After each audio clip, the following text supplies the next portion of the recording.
Yeah, what up guys? Rygo here from MACkite. So today we're going to do an in-depth review on the Crazy Fly Raptor.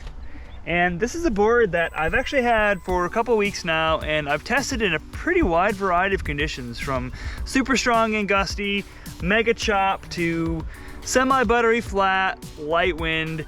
And I'm trying a new formula with reviews, so I'm going out blind, not really like doing any research on the product prior, just writing down my anecdotal experience and then comparing it to the brand literature, sometimes checking out other reviews and just seeing where my original thoughts stacked up against everybody else to see if I can find some deeper insights. And with this board, I feel like I've got a pretty good idea of where it stacks up, what the good is, what the bad is, and what kind of rodder is going to enjoy the Raptor here. So coming in, I would say with the first session, the first thing that really stood out with this board is how well it performs when you're super powered. So that edge, it just locks in really well. There is some good channeling on the bottom, and they have that, what do they call it? The stepped cap edge, I think, which helps as well with like upwind drive and locking in. But what's interesting about this board is it maintains a somewhat damp, and I think the right word I'm looking for, the only word that really comes to mind, I guess, is buttery. It felt buttery in the chop. So I wouldn't say it has a soft flex, but it has a very forgiving flex in the chop, and it cuts through it really well.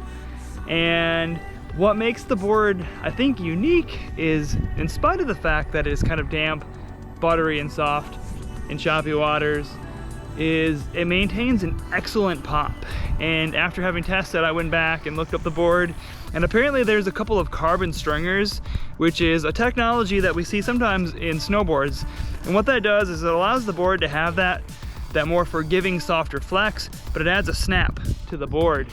And one thing that I found really beneficial is how well it held the edge, how easily it released even in choppy water, which if you've kiteboarded in choppy water, you know sometimes that can be kind of difficult and frustrating. And this board performed really well in those situations. Now in lighter wind as well, the board also performed really well in light wind, which I like, because sometimes some boards are better in light wind, some boards are better being overpowered. This board worked really well in both situations. So the outline, the shape, the channeling, everything about this design worked really well when I was underpowered. It helped me maintain a plane. It helped me get good speed for jumps, even in extremely underpowered situations. And with the landings, you can see in these clips that when I land, the board just locks right in. It really has that good track-like feel to it. But what's different about this board, back to that buttery feeling, is in spite of the fact that it is very track-like, it's not like a machine. It's not a cumbersome, I'm way too locked in, like there are some boards that are just extremely locked in feeling. It does have a bit of play to it, and it's interesting because it does have that softer flex. Now moving on to some of the cons with this board, one thing with that flex is with the landings. And this is kind of funny because it's super soft in chop, and it's a super forgiving board. And with the pop, even when I slipped up a little bit, there was just so much pop with those carbon stringers that even if I screwed up my edging a little bit or released my edge a little bit early or whatever, it still had really good pop to it. But with the landings, one thing I noticed about this board is you've got to get the landing right. And I'm not quite sure why this is, and there's two things that I think cause this. But if you pancake that board, if you land it flat evenly on both feet, it's almost like the flex pattern flattens out and the board will kind of and buck you off.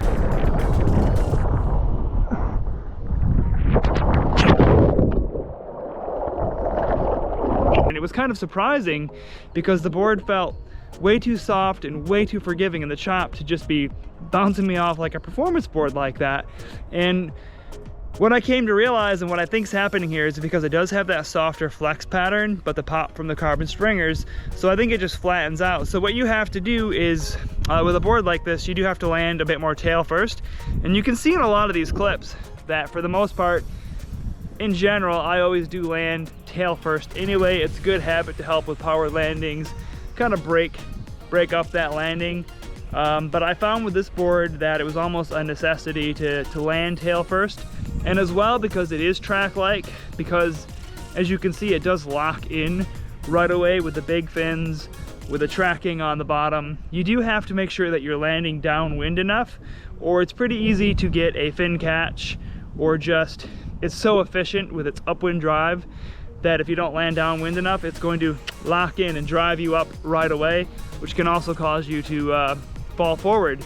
So it's kind of one of those blessing and a curse, where that blend of the soft flex with the carbon stringers created that unique situation where you can kind of, I don't know the right word, I guess we'll use the word pancake. You can kind of pancake the landing, but it's easy to solve just by making sure you put the tail down first. So just checking out like some of the design features here, they have this steeped cap edge, which makes for a thinner edge, which is supposed to help lock the board in and drive upwind. And as far as the feature goes, I did notice this on the water. This was a huge benefit. Really good upwind drive and incredible control, and I think that might have come into play on why the board rides so well when you're just super lit, which is really important, especially if you're a big air rider and you're looking for something. You really want to have a board that you can remain in control. And this isn't a, it isn't a big board, it isn't a small board. It's a 140 by 42, and I know a lot of big air riders will ride smaller boards. I'm 190 pounds, which normally big air riders of my weight will ride anything from like a 135 to a 138 is kind of standard. And even when I was super lit, this 140, it held down its edge really well, and I was incredibly comfortable in super powered situations, which I thought was really notable on this board. And it just had that, I'm gonna keep using the word buttery here, sorry guys, but it had that buttery feel. And as for the channel layout, it has good channeling. It's not super aggressive, so compared to some other like true big air boards, this is more of a middle of the road, not like an actual specific big air board, but it does have some remnants of what you would see in those kind of boards with the channeling, so it makes for a really nice feel. We've got these monster fins on here, which you could experiment and put smaller fins and make the sport a lot more playful, and I actually think that might be fun for the non-big air crew out there, just their average free rider who's just doing free ride or freestyle tricks. Some smaller fins in this board would make it quite a bit more playful, as it already is a more forgiving kind of playful yet somewhat track-like feeling board. Now as well, one of the reasons this board, you can see that there's a good bit of surface area on it, and it doesn't have too aggressive a rocker line, which there is some rocker there, but it's definitely got more of that efficient shape, which I think comes into play with the upwind drive and the ability to generate speed, which is really important for light wind scenarios, or let's say you're a freestyler who's out in foot straps and you just want to get really good load and pop and good speed. You're going to get good load and pop with the outline, the fact that you can generate speed because it's not overly rockered, and then those carbon stringers, they really were noticeable. And it is a really unique feeling board to be so forgiving and soft yet have that kind of carbon snap to it. I really like that about this board. Now wrapping it up and tying this all together, we've hit the good, we've hit the bad. Who is this board for? And I would say it's a 90%er board. So I've used this term before, it's kind of an older term in kiteboarding, but it really does fit what I would say 90% of riders are looking for. Now, to give you some perspective, if you're somebody who's going for king of the air, I think you can get away with using this board. It would work for sure, but there are more performance-minded boards that are specifically made for just big air. Same thing, like if you were a freestyler, there are boards that have softer landings. There are boards that you can probably get a good bit more speed, load and pop with, but the interesting blend of softness, forgiveness, And I think, yeah, really I think the most notable thing on this board is how forgiving it is for the load and pop in the chop. And in the chop, it wasn't even that much different compared to the flat water for me. I wasn't out in glass or anything, but I mean, certainly wasn't choppy in my light wind test, and it just still had that same smooth release. So that really stands out on the board. But yeah, I guess it's a middle of the road board, but it hits the high end of that middle of the road for anybody who is looking for a twin tip. So it really is performance minded. So if you're somebody who wants to get out there and do higher level tricks, this board's not going to disappoint. You do have to get your landings right, because the one area where it's not forgiving is on 2 feet down, equal pressure, flat landings. And I can get away with that on some boards, like for example, the Mail SLS, I can botch my landings and it just absorbs everything. In contrast, when I say get like big air specific board or a freestyle specific board, those boards tend to buck me off the board if I don't touch down tail first, because they are so efficient.